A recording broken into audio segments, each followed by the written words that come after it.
साथियों, आप सभी का इस प्लेटफॉर्म पर स्वागत है। यहाँ पर हम लोग नवंबर 2021 में भारत के प्रमुख चर्चित स्थलों के संबंध में चर्चा करेंगे जिनसे आपके परीक्षा में प्रश्न बन सकते हैं। तो चलिए इसको प्रारंभ करते हैं। और यहाँ ध्यान रखिएगा, यह जो हम लोग टॉपिक ले रहे हैं यह विजन आईएएस कोचिंग संस्था के जो नवंबर 2021 का जो मंथली करंट अफेयर की मैगजीन है उससे इसको लिया गया है। तो इसमें सबसे पहले बात करते हैं पंजाब की। तो देखिए, पंजाब क्यों चर्चा में था? तो सरकार ने पाकिस्तान से जुड़े करतारपुर कॉरिडोर को पुनः खोलने का निर्णय लिया है, इस वजह से पंजाब चर्चा में आया था। हरियाणा, तो हरियाणा के यमुनानगर जिले के संधाई गांव के निकट नए पुरातात्विक स्थल की खोज की गई है, इस वजह से हरियाणा चर्चा में आया था।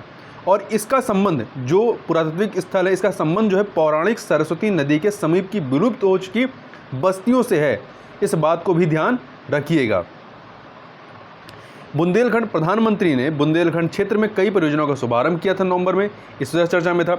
मध्य प्रदेश, तो मध्य प्रदेश में का जो पन्ना टाइगर रिजर्व है, यहाँ से 30 से अधिक बाघ जो है पन्ना टाइगर रिजर्व से बाहर चले गए, इस वजह से पन्ना टाइगर रिजर्व चर्चा में आया। और दूसरा आपका मध्य प्रदेश का कूनो राष्ट्रीय उद्यान है। कूनो राष्ट्रीय उद्यान, इसमें अगले वर्ष अर्थात 2022 में 13 चीते अधिवासित किए जाएंगे। ठीक है, मतलब यहाँ पे ला करके बसाए जाएंगे, चूँकि भारत में क्या है, चीते विलुप्त हो चुके हैं। अब आगे देखते हैं जम्मू कश्मीर के बारे में। तो देखिए, जम्मू कश्मीर का देखें, एक सेकेंड। तो जम्मू कश्मीर के किश्तवाड़ जिले में पाकल दूल जल विद्युत परियोजना में मरुशुदर नदी के डायवर्जन का उद्घाटन किया गया है। तो ध्यान रखिएगा, पाकल दूल जल विद्युत परियोजना कहाँ संबंधित है? जम्मू कश्मीर से। और किस नदी से संबंधित है? मरुशुदर नदी से। दूसरा जो रीजन था जिसकी चर्चा में था, तो श्रीनगर को शिल्प और लोक कला श्रेणी में, ध्यान रखिएगा, शिल्प और लोक कला श्रेणी के अंतर्गत यूनेस्को क्रिएटिव सिटीज नेटवर्क यूसीसीएन का फुल फॉर्म है यूनेस्को क्रिएटिव सिटीज नेटवर्क, इसमें शामिल किया गया है। तो ये महत्वपूर्ण फैक्ट है, याद रखिएगा। और ध्यान रखिएगा कि भारत के कुछ अन्य शहर भी जो हैं वो यूनेस्को क्रिएटिव सिटीज नेटवर्क में शामिल हैं।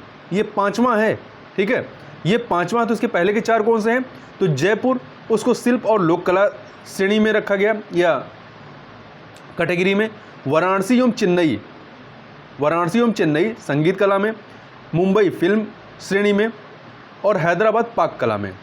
तो पहले तो आपके 5 थे, मैंने 4 बोला था, वो गलत आंकड़े हैं। पहले आपके 5 थे, जयपुर, वाराणसी, चेन्नई, मुंबई, हैदराबाद। अब एक जम्मू कश्मीर भी आपका यूसीसीएन में शामिल हो गया है, तो कुल 6 सिटीज हो गए हैं। और ध्यान रखिएगा, यूसीसीएन के तहत 7 रचनात्मक कार्य क्षेत्र हैं जिनके अंतर्गत इनको कैटेगराइज किया जाता है। जैसे कि श्रीनगर को शिल्प और लोक कला श्रेणी में रखा गया। यहाँ जम्मू कश्मीर नहीं है पूरा, श्रीनगर जो शहर है उसको इसमें शामिल किया गया है। इस फैक्ट को आप याद रखिएगा। तो जो यूसीसीएन के 7 रचनात्मक कार्य क्षेत्र हैं उसमें आपका शिल्प और लोक कला, जिसके तहत आपको श्रीनगर को रखा गया है, इससे पहले जयपुर को भी इसी श्रेणी में रखा गया था। मीडिया संबंधी कला, फिल्म हो गया, डिजाइन हो गई, पाक कला, साहित्य और संगीत, ये 7 रचनात्मक कार्य क्षेत्र हैं। अगला है अरुणाचल प्रदेश। अरुणाचल प्रदेश के कामेंग नदी में हजारों मछलियां मृत पाई गई थी, इस वजह से चर्चा में था। छत्तीसगढ़, हाल ही में राष्ट्रीय हरित अधिकरण एनजीटी ने अवैध उत्खनन के कारण महानदी और ब्राह्मणी नदी पर प्रतिकूल पर्यावरणीय प्रभाव को कम करने के उपायों को अपनाने का आदेश दिया है। ठीक है, तो ये नवंबर 2021 में कुछ महत्वपूर्ण चर्चित स्थल थे जिनकी चर्चा हम लोगों ने इस वीडियो में की। तो इस वीडियो में बस इतना ही, मिलते हैं नेक्स्ट वीडियो में, तब तक के लिए बहुत बहुत धन्यवाद।